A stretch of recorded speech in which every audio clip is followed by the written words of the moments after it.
Bueno, vamos a seguir con la segunda parte de la unidad donde vamos a ver los actos jurídicos.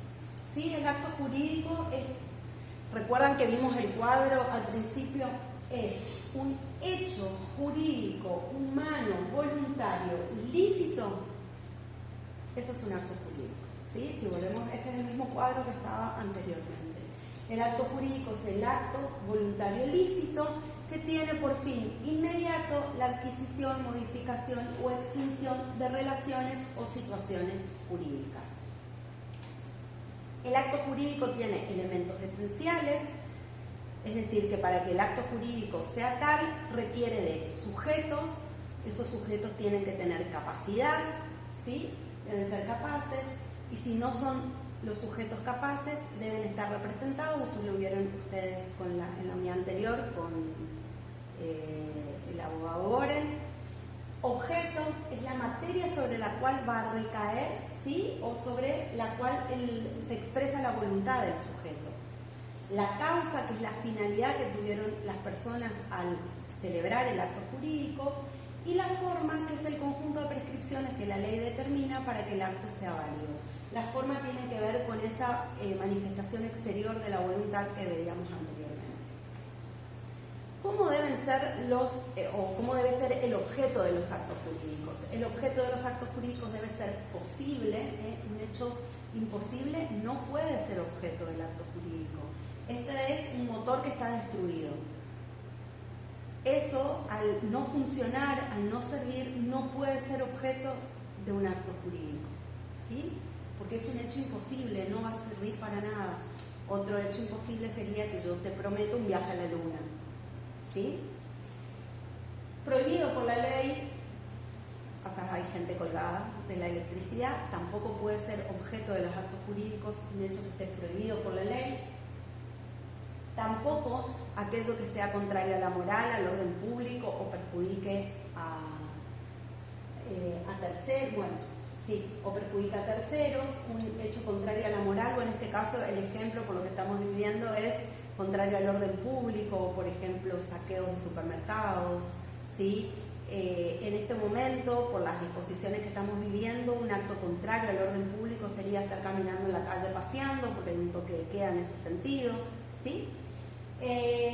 Tampoco puede ser lesivo de derechos ajenos o de la dignidad humana. Yo no puedo realizar ningún acto, no puede ser objeto de un acto jurídico ninguna situación donde yo lesione derechos de ajenos, de derechos de terceros significa, ¿sí?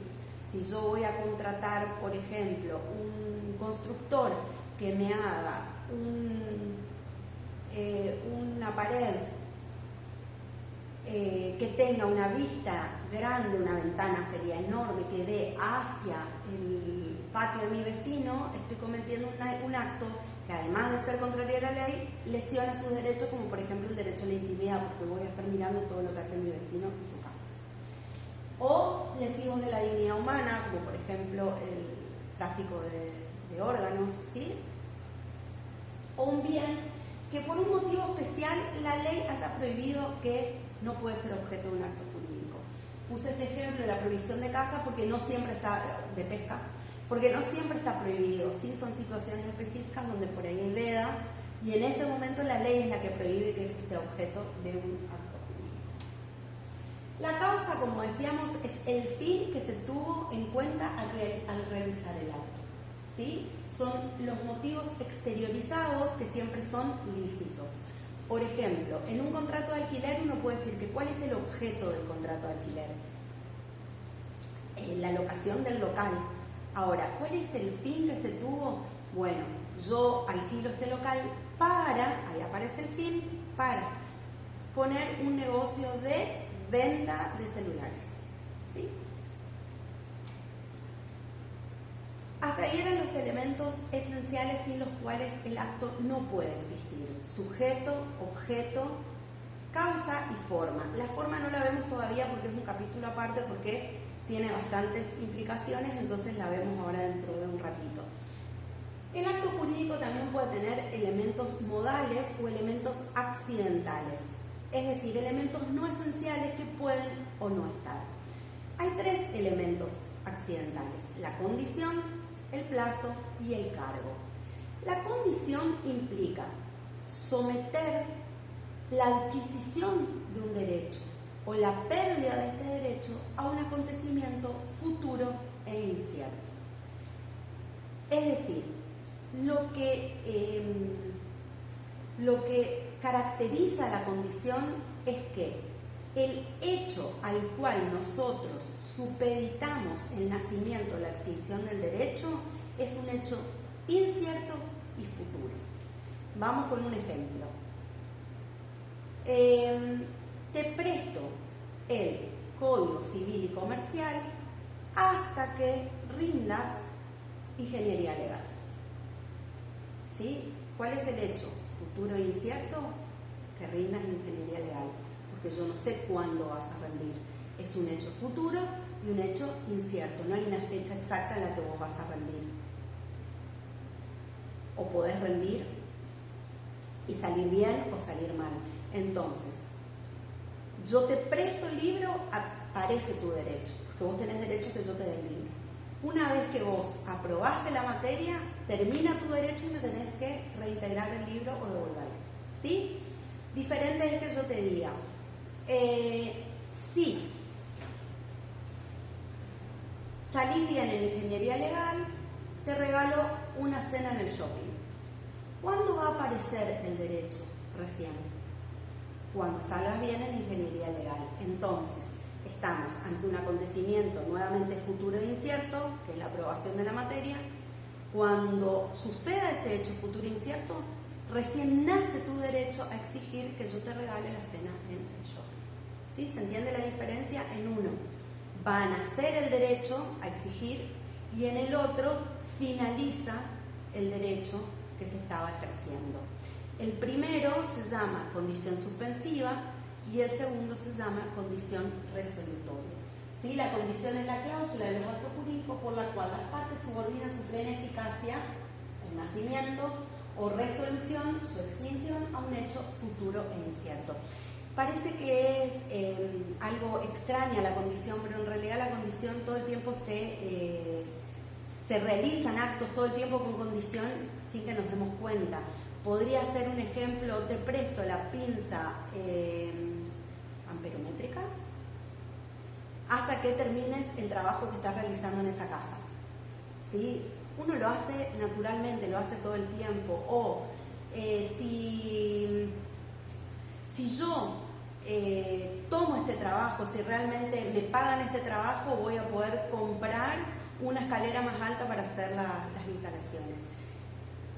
Todo el tiempo se someten a estas situaciones, digamos, estamos en estas situaciones de la condición sin darnos cuenta. El plazo pasa lo mismo. La diferencia fundamental entre la condición y el plazo es que en el plazo ese hecho futuro es cierto. Puede llegar a ser que yo no sepa en realidad cuándo, pero lo que sí sé es que sí o sí el hecho futuro va a suceder. Yo puedo decir, te presto el paraguas hasta que termine de llover. Yo no sé exactamente qué día va a terminar de llover, pero sí sé que fatalmente ese hecho va a suceder porque en algún momento termina de llover. Entonces ahí estamos ante un plazo y no ante una condición, porque hay un hecho futuro, pero que ciertamente, efectivamente va a suceder. En la condición el hecho futuro es incierto porque puede que no suceda nunca. Puede ser que yo nunca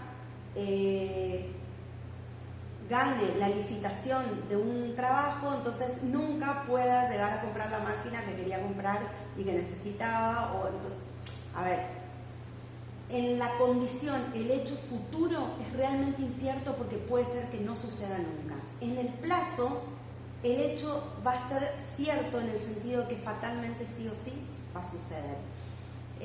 Te pagaré el 25 de mayo. Bueno, ahí tenemos una fecha cierta, un plazo cierto.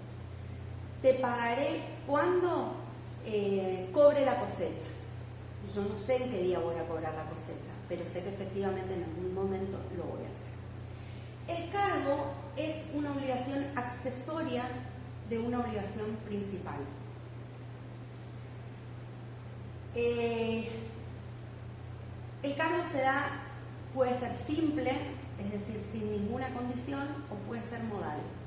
Cuando el cargo es simple, yo te dono esta casa con el cargo de que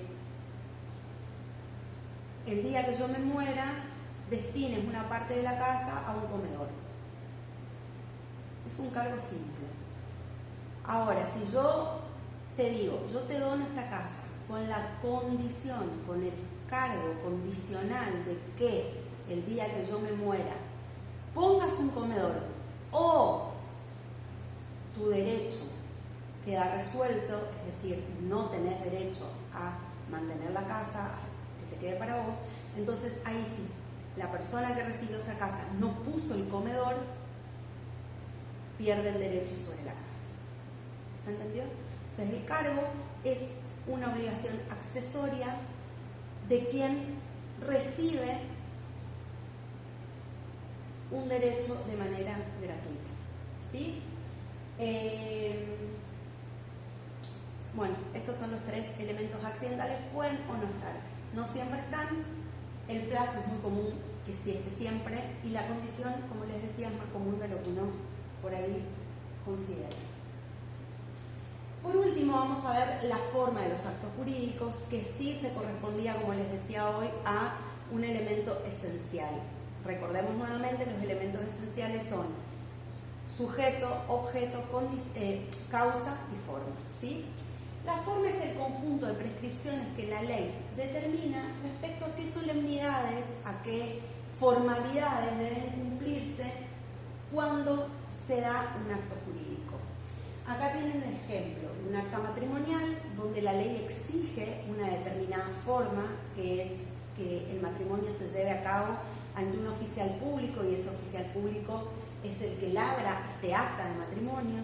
Acá también el otro ejemplo es una escritura pública de venta de un inmueble, porque la ley prescribe que para la venta de un inmueble sí o sí tiene que intervenir un escribano público y hacerse por escritura pública, o si no, no es válida la venta, ¿sí? Hay actos que exigen esas formalidades, en cambio hay otros actos que no las exigen, ¿sí? Que mantienen el principio de la libertad de formas. En nuestro derecho, en general, la forma en que uno exterioriza su voluntad es totalmente libre, ¿sí?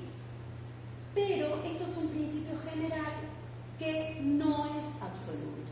¿Por qué? Porque determina que si la ley no exige o no designa una forma determinada, ahí recién las partes tenemos la libertad de hacerlo como nosotros consideramos.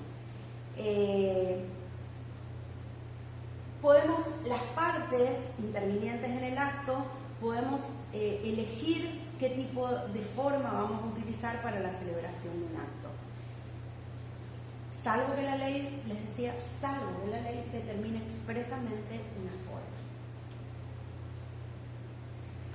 ¿Qué es la expresión escrita? En general los actos se expresan de manera escrita. En nuestro derecho es muy común que todas las partes, aunque sea, hagamos algún documento informal si se quiere, pero que sea escrito y que no queden solamente contratos verbales.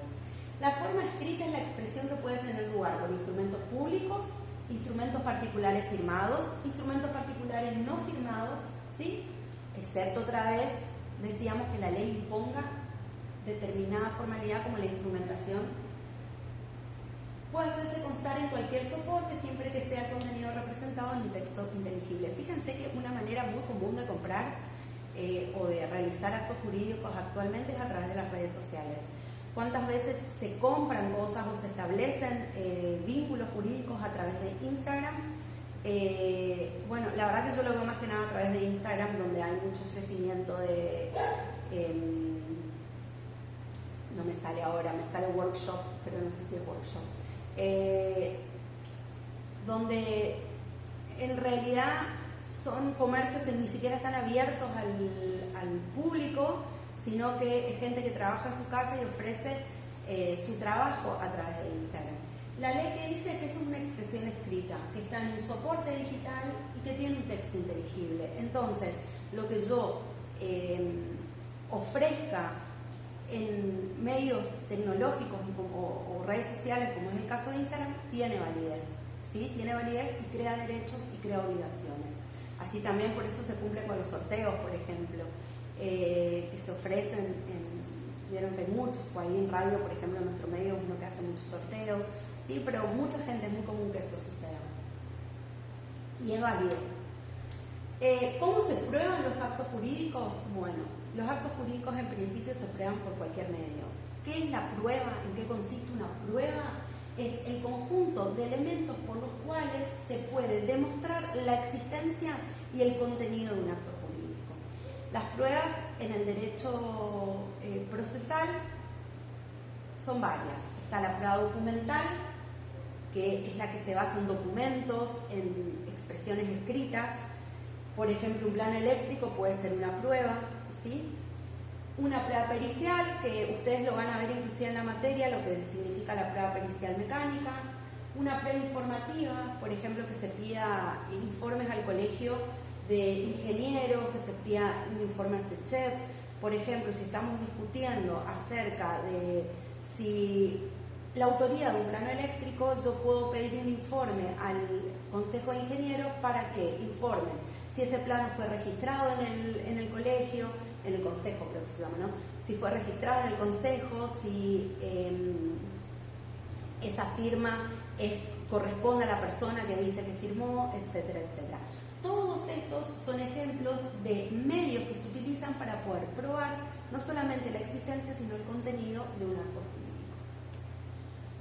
¿Qué son los instrumentos? Los instrumentos pueden ser públicos o pueden ser privados. Los instrumentos son manifestaciones escritas, ¿sí? En los instrumentos públicos interviene un oficial público o quien haga de oficial público, como por ejemplo un escribano.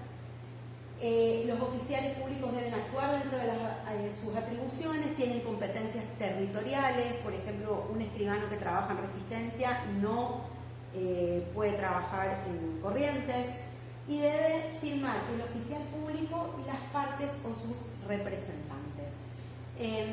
Ustedes se van a encontrar que hay instrumentos públicos como por ejemplo un pliego de condiciones. No vieron todavía lo que es licitación pública, pero ya lo van a ver y se van a dar cuenta que en la licitación, creo que lo hablamos en la primera clase, se entrega un pliego de condiciones para quienes van a participar en la licitación. Eso es un instrumento público. Un acta de matrimonio es un instrumento público. Un acta de infracción es un instrumento público. ¿Qué diferencia hay con la escritura pública? Que la escritura pública es realizada por un escribano público o por algún funcionario que tenga exactamente la misma función del escribano, que cumpla esas mismas funciones, como sucede por ejemplo en los juzgados de paz, que hay ciertos actos que se pueden realizar en el juzgado de paz y el oficial del juzgado oficia, hace como un escribano público. La escritura pública en realidad como instrumento es el instrumento matriz extendido en el protocolo de un escribano público, que contiene uno o más actos jurídicos. Sí, puede ser que contenga en el mismo acto, la misma escritura puede ser que haya una donación y una compraventa, puede ser que haya una cesión de derechos y una donación, ¿sí? Si hay alguna variación entre ese protocolo que guarda el escribano y la copia del testimonio que nos dan, se debe estar siempre al contenido de la escritura matriz. O sea, lo que nos otorgan a las personas, los escribanos, en realidad es un primer testimonio del protocolo que a ellos les queda en la escribanía, que deben guardar como resguardo. Los instrumentos de los particulares pueden ser firmados o no firmados. Los instrumentos particulares, cuando están firmados, se llaman instrumentos privados. Y si no lo están, se llaman instrumentos particulares no firmados, ¿sí? Esto es muy común, fíjense. Yo me voy al supermercado, me dan un ticket. Es un instrumento particular porque no está firmado por las partes, pero es un instrumento particular que a mí me sirve como medio de prueba si yo quiero reclamarle algo al supermercado o a cualquier comercio en el que yo haya comprado. Diferente es un contrato de alquiler que firmamos entre las partes, que que es un instrumento privado entre las partes firmado solamente por nosotros. Por ejemplo, ustedes quieren vender un motor, hacen entre ambas partes un instrumento donde dice yo vendo, bueno, yo no voy a decir, Carlos le vende a Juan el motor marca X de tanto fuerza, de tanto esto, con estas características, número tanto, por la suma de pesos 3.000. Se deberá pagar esa suma de pesos 3.000 en 2 cuotas de 1.500 cada uno. Hacen ese instrumento, lo firman y es un instrumento privado que tiene validez para demostrar después si alguna de las partes no ha cumplimentado con su obligación. Y por último tenemos el documento digital, que actualmente está bastante en boga, que es un documento justamente digitalizado, por eso es digital. También satisface, dice, requerimiento de escritura, porque en general todos los documentos digitalizados son escritos. Actualmente, por ejemplo, en la Justicia Federal, todos los expedientes están digitalizados. Las partes, cuando presentamos nuestros escritos, tenemos que digitalizarlos y presentarlos con una clave que tenemos en la página oficial de la Corte Suprema de Justicia de la Nación. La digitalización está bastante de moda, digamos. No sé si la palabra sería de moda, pero se utiliza mucho porque además permite reducir muchísimo el consumo de papel y además del consumo de papel, la voluminosidad de guardar cosas en soporte de papel. Entonces es algo que se está yendo prácticamente hacia la digitalización de todo lo que es documentación. Actualmente también las partidas de nacimiento y matrimoniales se encuentran digitalizadas. Los instrumentos privados, decíamos, son documentos firmados por las partes sin intervención del oficial público, por eso son instrumentos privados, como el contrato de alquiler que les decía. Las formalidades para que ese instrumento privado sea válido son la firma de las partes intervinientes, el doble ejemplar, que en realidad se dice doble, pero tiene que haber tantos ejemplares como partes hay en un contrato. Ustedes pueden ver en un contrato de locación que está el locador, el locatario y el garante. Entonces, hay 3 personas, entonces tiene que haber ejemplares para las 3 personas, por más que se llame doble ejemplar. Y por último, tienen que tener fecha cierta, ¿sí? ¿Cómo se sabe la fecha cierta? No es por la que las partes ponen en el contrato, porque no puede poner cualquier fecha en el contrato al ser privado y realizar uno mismo. Para que se le otorgue fecha cierta, por ejemplo, debe estar pasado ante un escribano que certifique firmas y fecha, o puede ser cuando uno realiza determinados contratos y tiene que llevar a hacer sellar por rentas, que es el organismo recaudador provincial.